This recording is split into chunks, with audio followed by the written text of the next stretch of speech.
안녕하세요, 청취자 여러분. 더 딥다이브입니다. 오늘 저희는 여러분이 보내주신 자료, 주파수 도메인의 마법이라는 책에서 아주 흥미로운 부분을 좀 깊게 파고 들어볼까 합니다. 네, 반갑습니다. 바로 풀이의 기술자, 영어로는 풀이의 디스크립터스라고 하죠. 이걸 이용해서 분할 마스크를 증강하고 또 압축하는 그런 내용인데요. 맞습니다. 이게 인공지능, 특히 그 이미지 분할 분야에서는 꽤 중요한 이슈거든요. 그렇죠. 이게 왜 중요하고 또 어떻게 활용될 수 있는지 풀이의 변환의 또 다른 재미있는 면모를 오늘 함께 살펴보겠습니다. 네, 아시다시피 인공지능 모델 학습시킬 때 제일 골치 아픈 것 중 하나가 데이터잖아요. 특히 이미지 분할에서는 그 픽셀 단위로 정확하게 표시된 마스크 데이터 구하기가 참 어렵죠. 맞아요. 그 라벨링 작업이 보통 일이 아니니까요. 그렇죠. 그래서 데이터가 부족하면 모델 성능이 잘 안 나오는데 이걸 해결하려고 이제 데이터 증강, 그러니까 데이터를 막 늘리는 기법을 쓰거든요. 내 이미지를 뭐 돌리거나 뒤집거나 하는 그런 것들이요? 네, 그런 기본적인 방법도 있지만 오늘 얘기할 풀이의 기술자는 거기서 한 발 더 나아가서요. 훨씬 좀 섬세하고 현실적인 방식으로 마스크 데이터를 늘려주고 심지어는 압축까지 하는 방법을 제공합니다. 오, 증강뿐만 아니라 압축까지요? 흥미로운데요? 그럼 바로 핵심으로 들어가 보죠. 풀이의 기술자라는 거, 이게 뭔가요? 기본적인 아이디어가 궁금한데요. 핵심은요. 객체의 그 테두리 있잖아요. 윤곽선. 그걸 하나의 주기적인 신호처럼 생각하는 거예요. 윤곽선을 신호로요? 좌표값의 변화 같은 건가요? 네, 맞습니다. 닫힌 윤곽선을 따라서 쭉 가면 XY 좌표값이 계속 변하잖아요. 이 변화를 일종의 파농으로 보고 여기에 이제 풀이의 변환을 딱 적용하는 거죠. 아, 풀이의 변환이요? 소리나 신호를 주파수별로 분해하는 그거 말씀하시는 거죠? 네, 바로 그거예요. 그렇게 변환하면 풀이의 개수라는 값들을 쭉 나오는데 이게 복소수거든요. 이 개수들의 묶음이 바로 그 모양의 고유한 특징을 담고 있는 기술자, 즉 디스크립터가 되는 겁니다. 그럼 그 개수들이 모양의 특징을 나타낸다는 건 구체적으로 어떤 의미인가요? 이게 재밌는데 낮은 주파수에 해당하는 개수들은 모양의 전체적인 형태, 뭐랄까 얼마나 길쭉한지 둥근지 같은 큰 그림을 나타내고요. 아, 전체적인 실루엣 같은 거요? 네.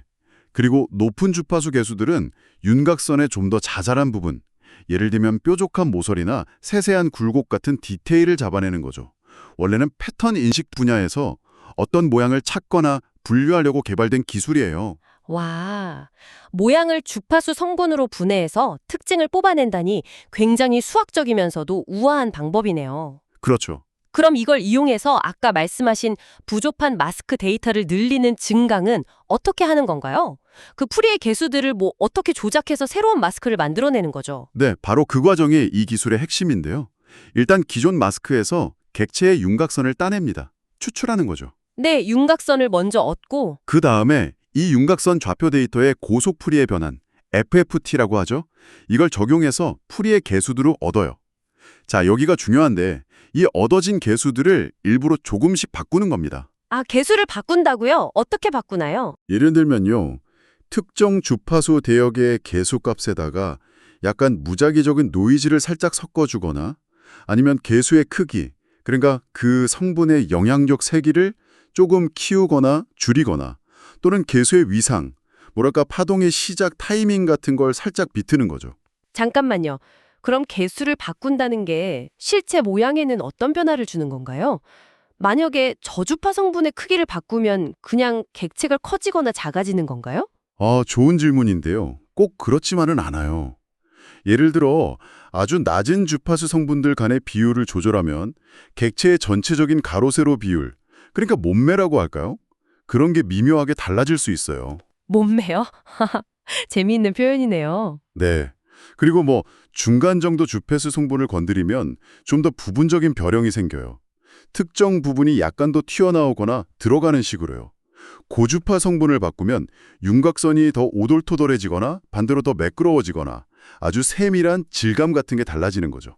위상 변경은요?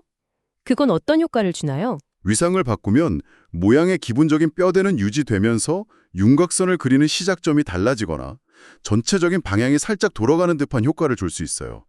자, 이렇게 조작된 풀이의 개수들을 가지고 다시 역풀이의 변환, 인버스 FFT를 수행하는 겁니다. 아, 그럼 새로운 윤곽선이 나오는 거군요. 그렇죠. 원본이랑 비슷하면서도 어딘가 살짝 다르고 근데 또 여전히 그럴듯해 보이는 아주 자연스러운 새 윤곽선을 얻을 수 있어요. 이 새 윤곽선 안쪽을 채우면 바로 새로운 분할 마스크가 짠! 하고 만들어지는 거죠. 와, 이건 정말 그냥 이미지를 돌리거나 크기 바꾸는 것과는 차원이 다르네요. 네, 훨씬 정교하죠. 마치 손으로 뭔가 조금씩 다르게 빚어낸 것처럼 진짜 현실에서 볼 법한 그런 자연스러운 변형들을 만들 수 있다는 거잖아요. 정확합니다. 단순 기하학적 변환으로는 만들기 어려운 아주 미묘하고 불규칙적인 변형을 생성할 수 있다는 게 이 방법의 가장 큰 매력이에요. 그럼 이런 방식이 특히 더 효과적인 데이터 종류가 있을까요? 네, 형태가 아주 다양하고 일정하지 않은 대상들에 특히 효과적입니다. 예를 들면 나뭇잎이라든지 세포, 미생물 같은 자연물이나 생물학적 구조들 있잖아요. 아, 의료 영상 같은 것도 해당되겠네요.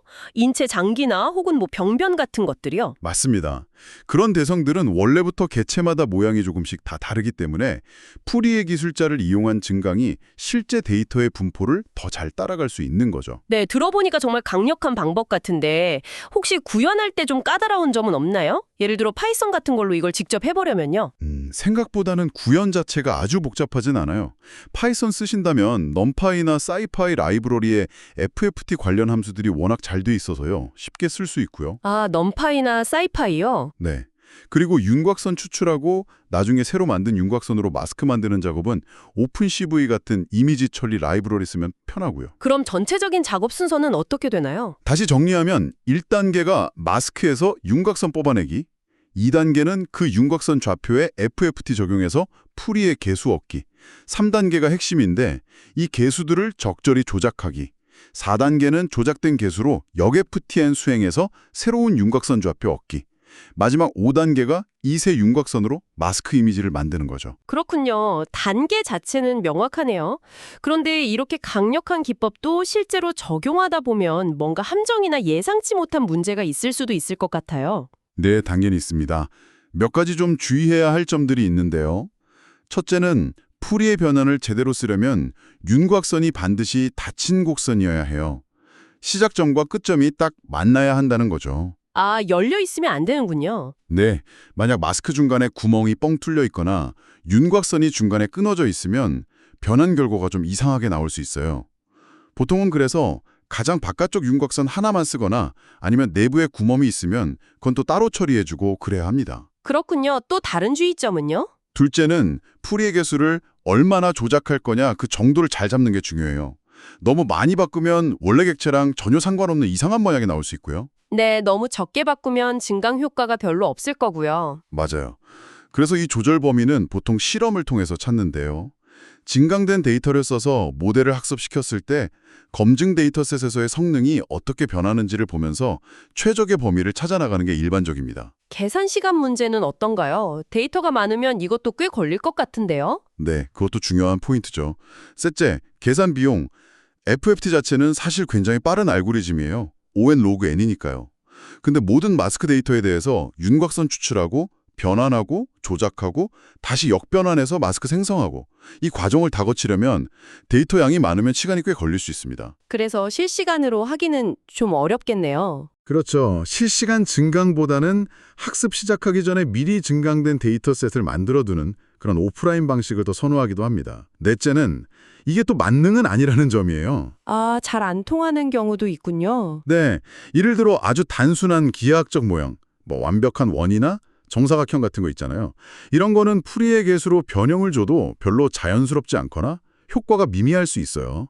또 윤곽선 자체의 노이즈가 너무 심해도 결과가 좀 불안정할 수 있고요. 그럼 어떻게 하는 게 좋을까요? 그래서 푸리의 기술자 기반 증강만 너무 고집하기보다는 우리가 아는 전통적인 증강 기법들, 회전, 크기 조절, 밝기 변화 같은 것들이랑 잘 섞어서 함께 사용하는 것이 보통은 더 좋은 성능을 냅니다. 네, 알겠습니다. 그럼 팩트체크 차원에서 한 번 더 정리해보죠. 이 푸리의 기술자 증강법은 어떤 데이터에 특히 강점을 보이고 또 어떤 경우에는 상대적으로 효과가 좀 덜할 수 있다. 이 부분을 다시 한번 짚어주시죠. 네, 자료에서도 강조하는 부분인데 핵심은 형태의 다양성이에요.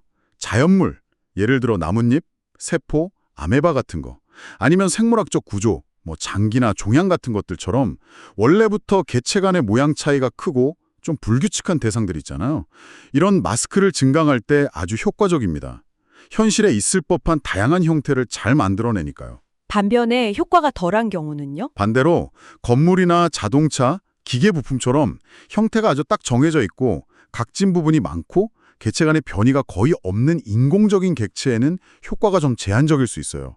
이런 경우에는 오히려 앞힘 변환 같은 단순한 기하학적 변환이 더 나을 수도 있고요. 그렇군요. 이제 증강 이야기는 충분히 다른 것 같고 자료에서 또 다른 중요한 응용 분야로 압축을 언급하고 있거든요. 모양 정보를 압축한다. 이건 또 어떻게 가능한 건가요? 네, 이것도 아주 중요한 응용이죠. 사실 프리의 기술자가 처음 주목받았던 이유 중 하나가 바로 이 모양 정보의 압축 능력 때문이었어요. 원리는 비교적 간단한데요. 네. 프리의 변환으로 얻은 그 많은 개수들 중에서요, 모양의 전반적인 특징을 결정하는 저주파수 영역의 개수들이 에너지의 대부분을 가지고 있어요. 반면에 고주파수 개수들은 세밀한 디테일을 나타내지만 전체 에너지에서 차지하는 비중은 상대적으로 작거든요. 아, 중요한 정보는 저주파 쪽에 몰려 있다는 거군요. 그렇죠. 그래서 모든 개수를 다 저장하는 대신에 에너지가 큰 앞부분의 저주파수 개수 몇 개만 딱 골라서 저장하는 겁니다. 예를 들어 전체 개수가 512개라면 그중에서 앞에 32개나 64개 정도만 저장하는 식으로요. 오, 이거 마치 JPG 이미지 압축할 때 중요도 낮은 고주파 DCT 개수 버리는 거랑 비슷한 원리 같은데요. 정확합니다. 아주 유사한 원리예요. 그럼 당연히 압축률을 높이려고 개수를 적게 쓰면 나중에 복원했을 때 모양이 좀 달라질 텐데요. 이 압축률하고 복원 품질 사이의 관계는 어떻게 평가하나요? 네, 반련이 트레이드오프 관계가 있죠. 개수를 적게 쓸수록 압축률은 높아지지만 복원된 윤곽선은 원본의 세밀한 굴곡이나 뾰족한 부분을 좀 잃어버리고 더 뭉툭하거나 단순화된 형태로 나타나게 됩니다. 그럼 얼마나 비슷한지 재는 방법이 있겠네요. 네.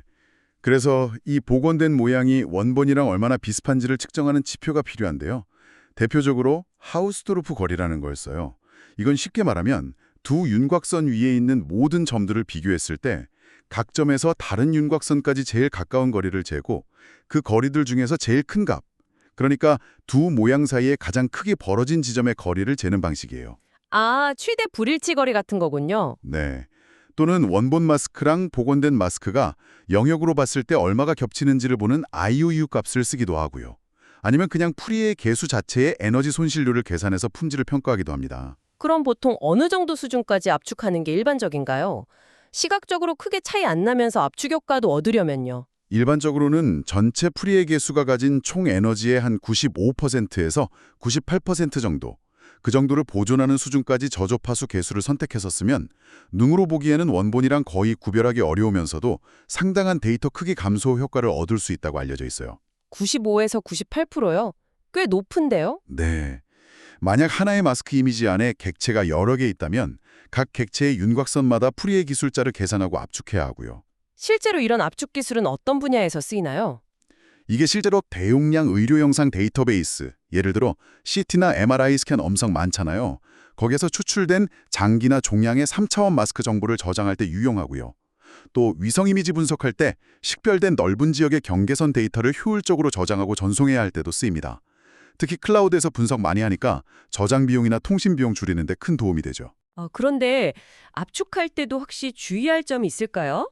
예를 들어 의료 영상에서 아주 작은 초기 병변 같은 경우는 그 미세한 경계 모양이 진단에 중요할 수도 있잖아요. 근데 저주파수 개수만 남기면 그런 디테일이 사라질 수도 있을 것 같은데요. 와, 정말 예리한 지적이십니다. 바로 그 점이 압축을 적용할 때 가장 중요하게 생각해야 할 한계점이에요. 말씀하신 것처럼 윤곽선 모양이 극도로 복잡하거나 아주 미세한 돌기나 뾰족한 부분의 정보가 진단이나 분석에 결정적인 의미를 갖는다면 저조파수 개수만으로는 그 디테일을 충분히 복원하지 못할 수 있습니다. 그럼 그런 경우에는 어떻게 해야 하나요? 그런 상황에서는 압축률을 좀 낮추더라도 더 많은 고주파수 기술을 포함시키거나 아니면 아예 압축 적용 자체를 아주 신중하게 결정해야 합니다. 결국은 압축하려는 데이터의 특성하고 최종 목적에서 요구되는 정확도 수준 사이에서 적절한 균형점을 찾는 게 중요하죠. 네, 잘 알겠습니다. 자, 그럼 이제 시야를 좀 더 넓혀서 3차원으로 가보죠. 자료에서 이 프리의 기술자 개념을 3D 분할 마스크에도 확장할 수 있다고 살짝 언급하는데 이건 어떻게 하는 건가요? 이차원 윤곽선이 아니라 3D 표면이나 볼륨을 다루는 건 훨씬 복잡할 것 같은데요?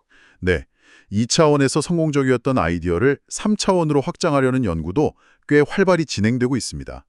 3D 개체의 표면이나 내부 볼륨 정보를 푸리의 방식으로 분석하고 조작하는 거죠. 3차원은 어떻게 접근하나요? 접근 방식은 크게 보면 두 가지 정도로 나뉘는데요. 하나는 3차원 볼륨 데이터 전체에 직접 3차원 푸리의 변환, 즉 3D FFT를 적용하는 거예요. 그래서 3차원 공간 주파수 성분을 얻어내고 이걸 분석하거나 조작하는 방식이고요. 다른 방식은요? 다른 하나는 3차원 객체의 표면을 뭐랄까 지구의 경도, 위도처럼 파라미터화하거나 아니면 3차원 볼륨을 여러 개의 2차원 단면, 슬라이스로 얇게 잘라서 각 단면에다가 2차원 푸리의 기술자를 적용한 다음에 그 결과들을 합치는 방식입니다. 3D FFT를 직접 적용하는 건 계산량이 어마어마할 것 같은데요. n 곱하기 n 픽셀 이미지도 아니고 n 곱하기 n 곱하기 n 복셀 데이터라면요? 맞습니다. 3D FFT 계산 복잡도가 대략 5n 세제곱 로그 n 정도 되거든요. 여기서 n은 각 차원의 크기고요. 데이터 크기가 조금만 커져도 계산량이 정말 기하급수적으로 늘어나서 일반 CPU만으로는 감당하기 어렵습니다. 그럼 어떻게 처리하나요? 그래서 고성능 GPU를 이용한 병렬 처리가 거의 필수적이고요. 계산 효율을 높이려고 전체 볼륨을 다 같은 해상도로 처리하는 대신에 관심 영역은 고해상도로, 나머지는 저해상도로 처리하는 적응적 해상도 기법 같은 것도 쓰고요. 아니면 구면 조화 함수 같은 다른 3차원 표현 방식을 활용하는 연구도 같이 이루어지고 있습니다. 3D에서도 그럼 증강이나 압축에 이 기법이 유용하게 쓰이나요? 그리고 3차원이라서 생기는 뭐 특별한 어려움 같은 건 없고요. 네, 3D에서도 특히 의료 영상 쪽에서 분할 마스크 증강에 효과적이라는 연구가 많아요. 예를 들어 뇌 MRI 영상에서 종양의 3차원 형태를 미묘하게 바꿔서 학습 데이터를 늘리는 데 쓸 수 있죠. 3차원적으로도 꽤 자연스러운 형태 변형을 만들 수 있거든요. 압축 측면에서도 복잡한 3차원 모델 데이터를 효율적으로 저장하고 전송하는 데 활용될 가능성이 크고요. 3차원만의 어려움은 어떤 게 있을까요? 다만 3D 데이터를 다룰 때 특별히 주의할 점이 있어요. 3D 볼륨 데이터의 경계면, 그러니까 데이터 큐브의 가장자리에서는 값이 갑자기 0으로 뚝 떨어지는 불연속성이 생기기 쉬운데요. 이것 때문에 푸리의 변환을 하면 실제로는 없는 가짜 주파수 성분이 강하게 나타날 수 있어요. 아, 원치 않는 노이즈 같은 거군요. 네, 그렇죠. 마치 방 끝에서 소리가 울리는 것처럼요. 이걸 좀 줄이려면 데이터를 변환하기 전에 경계 부분을 부드럽게 만들어주는 윈도우 함수라는 걸 적용하거나 데이터 주변을 0으로 채우는 패딩 기법을 쓰는 게 중요합니다. 아까 자료에서 3D 프린팅 모델 압축이나 게임, VR 분야에서의 잠재력도 잠깐 언급됐던 것 같은데요. 네, 맞아요. 3D 프린팅에 쓰는 모델 파일들, 예를 들어 STL 파일 같은 거 보면 용량이 엄청 클 때가 많거든요. 이걸 푸리의 기반 기술로 표면 정보를 압축하면 저장이나 공유가 훨씬 쉬워질 수 있고요. 게임이나 VR 환경에서는 실시간으로 지형이나 캐릭터 모델을 자동으로 생성하거나 변형해야 할 때가 많은데 이때 푸리의 개수를 조작하는 방식으로 다양한 형태를 효율적으로 만들어내는 데 쓸 수 있습니다. 예를 들면 어떤 식으로요? 예를 들어 파라미터 몇 개만 조절해서 완전히 다른 모습의 몬스터를 실시간으로 생성한다든가 하는 거죠. 와, 정말 활용 분야가 다양하네요. 그럼 이 분야의 최신 연구 동향이나 앞으로의 발전 방향은 어떻게 예상하시나요? 특히 AI와의 결합 같은 부분이 좀 궁금한데요. 앞으로는 인공지능과의 융합이 더 활발해질 것 같아요. 예를 들면 어떤 푸리의 개수를 또 어느 정도 범위로 조작해야 가장 효과적인 데이터 증강이 되는지, 또는 특정 종류의 모양을 가장 잘 압축하는 최적의 개수 조합은 뭔지, 이런 것들을 딥러닝 모델이 스스로 학습하게 하는 연구들이 진행 중입니다. 아, 그러니까 어떻게 조작할지 자체를 데이터로부터 배우게 한다는 거군요. 그렇죠. 그리고 실시간 증강이나 압축 복원이 중요한 응용 분야들, 예를 들어 실시간 의료 영상 분석이나 인터랙티브 VR 같은 곳에서는 FPGA나 특수 목적으로 설계된 하드웨어를 써서 이걸 더 빠르게 처리하려는 연구도 계속될 거고요. 3D 푸리의 기술은 특히 아직 개척할 부분이 많은, 어떻게 보면 수학과 AI가 만나는 아주 흥미로운 최전선 중 하나라고 할 수 있습니다. 이야, 정말 파고들수록 재미있는 기술이네요. 오늘 나눈 이야기를 좀 요약해 보자면 이 풀이의 기술자라는 것은 객체의 모양이라는 어떻게 보면 좀 추상적인 정보를 주파수 도메인이라는 수학적인 공간에서 아주 명료하게 분해하고 또 표현할 수 있는 강력한 도구라는 거군요. 네, 맞습니다. 그리고 이 능력을 활용해서 인공지능 모델 학습에 꼭 필요한 분할 마스크 데이터를 훨씬 자연스럽고 현실적으로 증강시키거나 또는 저장이나 전송을 위해서 효율적으로 압축하는 데 아주 유용하게 쓰일 수 있다는 점. 게다가 2D를 넘어서 3D까지 그 응용 가능성이 점점 넓어지고 있다는 점까지 확인했습니다. 네, 정확하게 요약해 주셨네요. 풀이의 변환이라는 어떻게 보면 좀 고전적인 수학 도구가 최신 인공지능 기술과 만나서 새로운 가능성을 열어주는 아주 좋은 예라고 생각합니다. 네, 저도 오늘 이야기 들으면서 그런 생각이 들었습니다. 마지막으로 청취자 여러분께 한 가지 좀 생각해 볼 만한 질문을 던지면서 마무리하고 싶은데요. 만약에요, 이 풀이의 기술자가 이렇게 객체의 본질적인 정보를 효과적으로 잡아낼 수 있다면 이걸 단순히 데이터 증강이나 압축에만 쓰는 걸 넘어서요. 이미지 분할 모델 자체가 학습 과정에서 이 풀이의 정보를 일종의 모양에 대한 사전 지식, 그러니까 쉐이프라이어로 직접 활용하도록 만들 수는 없을까요? 모델이 처음부터 모야모대양 힌트를 가지고 시작하게 한다고요. 네. 모델이 객체는 대략 이런 형태일 가능성이 높아 라는 정보를 풀이의 개수 형태로 미리 가지고 시작한다면 어쩌면 훨씬 적은 양의 데이터만으로도 더 정확하고 안정적인 분할 결과를 얻을 수 있지 않을까요? 어쩌면 이 주파수 도메인 속에는 우리가 아직 완전히 해독하지 못한 모양의 언어가 더 숨겨져 있을지도 모릅니다. 한 번쯤 상상해 보시는 것도 재미있을 것 같습니다. 와, 정말 흥미로운 질문이네요. 모양 사전 정보. 네, 오늘 더 딥다이브는 여기서 마무리하겠습니다. 함께해 주신 청취자 여러분, 감사합니다.